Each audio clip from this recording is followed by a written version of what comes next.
BCCI ने मुस्तफिजुर रहमान को हटाने के लिए कहा है। इस वक्त की बड़ी खबर। Due to the recent developments which is going on all across, BCCI has instructed the franchisee KKR to release one of their player, Mustafizur Rahman of Bangladesh, from their squad. And BCCI has also said that if they ask for any replacement, BCCI is going to allow that replacement. बात हो चुकी है management से, वो यही है कि इस समय मुस्तफिजुर रहमान आईपीएल 2026 नहीं खेलेंगे। मैं कहता हूं कि इससे पहले कि बाद में आईपीएल के बीच में दंगे फसाद हो, बेकार में बांग्लादेशी प्लेयर्स को वहां गंदे अंडे पड़े, जूते पड़े और जो है भीड़ बेल लगाम हो जाए, इससे बेहतर है कि बांग्लादेशी प्लेयर्स का बायकॉट किया जाए और जो सोल्ड हुए हैं उन्हें दोबारा जो है आईपीएल से निकालकर बाहर फेंका जाए। ये कह रहे हैं कि आईपीएल तो चाहता था लेकिन बीसीसीआई ना उसने साजिश कर दी। गधे के बच्चों, आईपीएल है किसका? आईपीएल है किसका? ढाका में कोई बनियान कच्छे बनाने की कंपनी, उसका आईपीएल है? अबे BCCI is the controlling authority. क्या बात कर रहे हो यार? कह रहे आईपीएल चाहता था, बीसीसीआई नहीं चाहता था।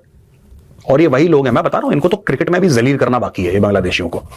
ये ऐसे हैं कि एडवर्टाइजिंग चल रही है, इतना जहर है। अबे तुम्हारा देश हमने बना के तुम्हें दिया है, जो तुम्हारा मुल्क है ना बांग्लादेश, तुम्हें हमने बना के दिया है।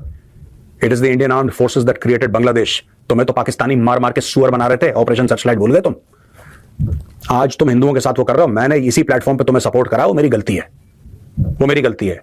अब मुझे ऐसा लग रहा है कि हाँ, may be the Pakistanis knew how to handle you, may be they knew better than us, क्योंकि तुम यही जबान समझते हो। वहां पे रेमंड्स ने अपनी फैक्ट्रियां हटा ली, ठीक है जी। अडानी कहता है मैं तुम्हें पावर नहीं दूंगा। भारत धीरे धीरे चूड़ियां कस रहा है, धीरे धीरे चूड़ियां कस रहा है, और भारत को और चूड़ियां कसनी पड़ेंगे। Absolute lack of class and sophistication, Bangladeshi cricketers and Bangladeshi fans, absolute lack of class and sophistication, absolute. You behave like illiterate people and you deserve punishment. मैं गवर्नमेंट ऑफ इंडिया से रिक्वेस्ट करूंगा, सर इनको एक बार ट्रेलर दिखा दो। मैं मोदी जी आपसे request करूंगा, सर इनको ना बांग्लादेशियों को एक बार ट्रेलर दिखा दो सर, छोटा सा। ये वही समझते हैं भाषा, ये वो we strongly condemn the killing of Hindus, ये सब नहीं समझते ये लैंग्वेज सर, इनको नहीं समझ में आता। इनको समझ में आता है कि टैंक चल रहे हैं सड़क पे। आप इतिहास देखिए ना इनका, इनको यही समझ में आता है, टैंक चल रहे हैं सड़क पे, फौजी बटों से पिटाई हो रही है, लात घूस, इनको यही लैंग्वेज ही समझ में आती है। That is what these people understand. They don't understand the language of civility and language of decency, because they are not civil and decent people. They only understand the language of force. So let us speak to them in the language that they understand. दोस्तों बस मैं इतना कहना चाहता हूं कि आज Congress party ने बोला कि वहां पे हिंदुओं को मारा जा रहा है, उनको बचाओ, मुझे अच्छा लगा और मैं धन्यवाद करता हूं कांग्रेस पार्टी को। लेकिन मैं कांग्रेस पार्टी से यह भी कहना चाहता हूं कि साहब जब आप ये सपोर्ट कर रहे हैं ना, तो आप सीएए को भी सपोर्ट करिए, क्योंकि एक एक करके हिंदुओं को वहां पे मार देंगे। भाई एक तरफ तो बांग्लादेश में हिंदुओं को पीटा जा रहा है, उनको जिंदा जलाया जा रहा है, उनके ऊपर इतने ज्यादा अत्याचार हो रहे हैं वहां पर, और दूसरी तरफ हम उन बांग्लादेश के खिलाड़ियों को आईपीएल में खिला रहे हैं, उनको 9 करोड़ 20 लाख रुपए दे रहे हैं। लोगों ने सवाल शाहरुख खान के ऊपर भी उठाया, जो कि केकेआर के ओनर हैं, उनके ऊपर सवाल उठाया कि भाई शाहरुख खान हमेशा ही ऐसा क्यों करते हैं। चाहे बात पाकिस्तानी प्लेयर्स की हो, ठीक है, वो कहते हैं कि मेरे जो पिताजी थे वो फैसलाबाद के थे, और उन्होंने हिना रब्बानी खार को भी एक बार एक फंक्शन में कहा था कि वो जाना चाहते हैं पाकिस्तान, कराची जाना चाहते हैं, लाहौर जाना चाहते हैं, अपने बच्चों को ले जाना चाहते हैं। उनकी बहुत अच्छी यादें वहाँ से जुड़ी हुई हैं, क्योंकि उनके जो फादर हैं वो फैसलाबाद को बिलोंग करते थे। तो लोग यही सवाल पूछ रहे हैं कि शाहरुख खान की टीम में हमेशा से मतलब शोएब अख्तर को वो ले लेते हैं, वसीम अकरम को वो कोच बनाते हैं, है ना। यासिर अराफात ने अपने एक इंटरव्यू में कहा था कि शाहरुख खान को उनका फोन आया था कि वो अपनी टीम में उनको शामिल करना चाहते हैं। यासिर अराफात जो कि पाकिस्तान के बॉलर थे, उनके बारे में अगर बात की जाए तो उन्होंने भी यही कहा था। तो बहुत सारे पाकिस्तानी प्लेयर जो हैं वो केकेआर से खेले हैं, वो तो पाकिस्तानी प्लेयरों पे बैन लग गया, वरना केकेआर में हो सकता था 11 खिलाड़ी भी खिलवा देते, वो ऐसे उनके ऊपर आरोप लग रहे हैं कि हो सकता था शाहरुख खान 11 के 11 पाकिस्तानी खिलाड़ी खिला देते अगर लिमिटेशन नहीं होती 4 खिलाड़ी। और आपको पता है फिर सपोर्ट भी मिल जाता उनको, एक समाज पूरा सपोर्ट भी कर देता उनको। तो ये आरोप जो है शाहरुख खान के ऊपर लग रहे हैं, और ये भी लग रहा है कि भाई बांग्लादेशी प्लेयरों को आप क्यों मतलब इतना प्रमोट कर रहे हो कि 9 करोड़ 20 लाख रुपए तक देने के लिए उनको। कॉन्फ्लिक्ट चल रहा है बांग्लादेश में, आपको पता है कि वहां पे बहुत मामला खराब चल रहे हैं, पॉलिटिकली कंसर्न्स चल रहे हैं, बहुत चीजें खराब है बांग्लादेश में, प्रोटेस्ट भी चल रहे हैं। अब जाहिर है ये चीजें तो सही नहीं होती, कोई भी कहीं भी हो तो किसी की भी जान जाए तो उसका तो हर इंसान को दुख होता है, कोई भी हो, यहाँ पर वहां पर भी कोई जान नुकसान हुए, जाहिर है वो एक चीज तो बिल्कुल ठीक नहीं रहती है।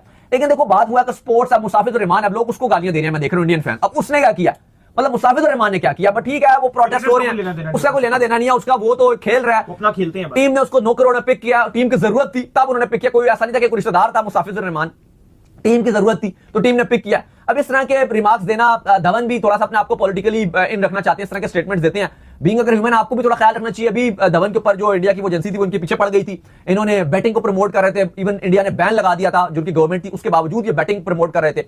अगर आप इतने तो आपको ये भी सोचना चाहिए कि जो आपके फैंस हैं वो आपको पसंद करते हैं, आपको प्यार करते हैं, तो आपको थोड़ा सा ख्याल रखना चाहिए कि आप अपने फैंस को जुए पे मत लगाओ। आपके पास पैसे की कमी है, कितना आपने आईपीएल खेला, इंडिया खेला, आईसीसी इवेंट खेले हैं, जीते भी हैं, चैंपियंस ट्रॉफी भी जीते थे आप 2013 की, मतलब क्या कमी है आपके पास?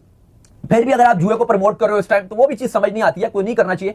बाकी इस तरह के स्टेटमेंट्स खाली आप कुछ लोगों को खुश करने के लिए दे दो तो वो दे दो, लेकिन कोई वो ऐसी चीज नहीं है। उन्होंने स्टेटमेंट दिया जी मुस्तफिजुर रहमान को 9 करोड़ दे दिया, इससे पता नहीं वो कितने अमीर हो जाएंगे, ऐसी बात नहीं है। बात यह है कि अब वो खिलाड़ी बिका है, उसको टीम फ्रेंचाइज की जरूरत थी, ये स्पोर्ट्स है, वो कोई और कर रहा है, वो कुछ और हो रहा है, उससे आप रेलेवेंसी मिला के करो। आई डोंट थिंक सो कि कोई तरीका का ठीक है। वो एक अच्छा खिलाड़ी है मुस्तफिजुर रहमान, वो डिजर्व करता था। अगर आईपीएल में वो ना भी बिकता तो पीएसएल में भी उसको अच्छे दामों बिक जाता। हाँ, हम ये समझ सकते हैं कि मुस्तफिजुर रहमान थोड़ा सा ओवर प्राइस जरूर रहा, लेकिन वो अगर आप आईपीएल के ऑक्शन की थोड़ी सी चीजें समझो कि बहुत सारे प्लेयर्स हैं जो ओवर प्राइस बिके हैं, जैसे इवन इंडिया के 2 जो अनकैप प्लेयर थे वो भी ओवर प्राइस बिके हैं। अब उसमें हो जाता है कि जब दूसरी फ्रेंचाइज भी उनके पीछे पड़ जाए कि हमने लेना है, वो फिर प्लेयर की ओवर प्राइस हो जाती है। अब ऐसे बहुत सारे खिलाड़ी हैं, जैसे कंटेंट डिकॉक है, मैं समझता हूं 1 करोड़ उसकी बात नहीं है, इससे ज्यादा पैसे शायद उसको पीएसएल में मिल जाते। हेलो दोस्तों, स्वागत है आपका हमारे YouTube channel cricket for India पर।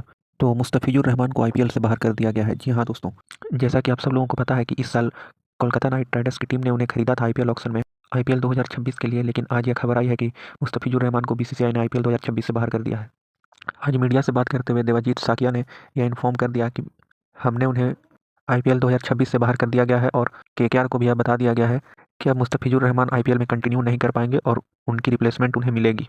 और इसके पीछे का कारण तो आप सब लोगों को पता ही है दोस्तों, किसी को कुछ बताने की ज़रूरत भी नहीं है। मुझे लगता है सब जानते हैं कि जिस तरह बांग्लादेश में वहाँ की जो माइनॉरिटी रिलीजन है हिंदू, उनके ऊपर किस तरह से बांग्लादेशी जुल्म कर रहे हैं और उनके साथ ऐसे ऐसे काम कर रहे हैं जो मैं ना बता सकता हूँ, ना मुझे बोलने की हिम्मत हो पा रही है। हालांकि मुस्तफिजुर रहमान आईपीएल में कोई नया और पहली बार नहीं खेल रहे हैं दोस्तों, इससे पहले भी उन्होंने ऑलमोस्ट 5 से 6 सीजन आईपीएल खेला है। जैसे कुछ साल उन्होंने दिल्ली के लिए खेला तो कुछ साल चेन्नई के लिए, लेकिन उस टाइम पे हालात ऐसे नहीं थे जितना कि अब हालात ख़राब हो रहे हैं। मुझे पता है कि क्रिकेट में पॉलिटिक्स को नहीं लाना चाहिए, बट कुछ चीज़ें जो हैं वो क्रिकेट से ऊपर भी होती है और हमें वो भी देखना पड़ता है। अगर मैं कहूँ तो मैं इस बीसीसीआई के इस डिसीजन का सपोर्ट करता हूँ, इसलिए नहीं कि वह एक दूसरे कम्युनिटी से बस, बल्कि इसलिए क्योंकि आपके देश के लोगों को ना बोलने की तमीज़ है और ना कैसे रहा जाता है उसकी तमीज़ है। हमारा ही देश देख लो दोस्तों, हम सब आपस में कितने अच्छे से रहते हैं। हमारे यहाँ ना किसी माइनॉरिटी को खतरा है, ना कोई माइनॉरिटी पे अत्याचार किया जाता है। लेकिन ये बांग्लादेश नालायक गवार और पाकिस्तानी, ये दोनों इतने नल्ले हैं कि इन्हें पता भी नहीं कि आपस में कैसे रहना चाहिए। इसीलिए आज इनकी गिनती दुनिया के सबसे कंगाल देशों में की जाती है और पूरी दुनिया में इन्हें कहीं भी इज्जत नहीं मिलता। हाँ, यह केकेआर के लिए एक बड़ा नुकसानदेह हो सकता है, क्योंकि कोई भी फ्रेंचाइजी नहीं चाहती कि वह जिस प्लेयर को पिक करे वह बाहर हो जाए, क्योंकि ऑक्शन से पहले वह कई रिसर्च करते हैं, उनके जो डेटा एनालिस्ट होते हैं वह सब चीज़ों को मैनेज करते हैं। तो इस हिसाब से केकेआर के लिए आने वाले टाइम में मुस्तफिजुर रहमान की रिप्लेसमेंट ढूंढना एक टफ चैलेंज होगा। लेकिन बीसीसीआई के इस डिसीजन से हमारे जो दूसरे पड़ोसी हैं नल्ले पाकिस्तानी, उन्हें बहुत मिर्ची लग रही है, क्योंकि हम सबको पता है कि पाकिस्तान की नल्ली जनता और बांग्लादेश की भिखमंगी आवाम के बीच में कितना अच्छा रिलेशन हुआ है। दोनों एक दूसरे को भाई मानते हैं। तो बीसीसीआई ने भी यह कह दिया कि अब 2 भाई में से कोई भी आईपीएल में नहीं खेलेगा, ना पाकिस्तान के नल्ले प्लेयर्स, ना बांग्लादेशी खिलाड़ी। और यह काम तो बीसीसीआई को बहुत पहले ही कर देना चाहिए था। हालांकि सोशल मीडिया पे इस डिसीजन के चलते बीसीसीआई को आईपीएल ऑक्शन के टाइम ही काफ़ी बैकलैश मिला था। उन्हें तो मुस्तफिजुर रहमान को आईपीएल ऑक्शन में रजिस्टर ही नहीं करने देना चाहिए था। हालांकि फिर भी वो कहते हैं ना, देर आए दुरुस्त आए, लेकिन यह बीसीसीआई की ओर से अच्छा डिसीजन है। तो उम्मीद है दोस्तों कि आपको हमारा वीडियो पसंद आया होगा, और अगर आपको हमारा ये वीडियो पसंद आया तो हमारे चैनल को लाइक, सब्सक्राइब और शेयर करें। जय हिंद, जय भारत।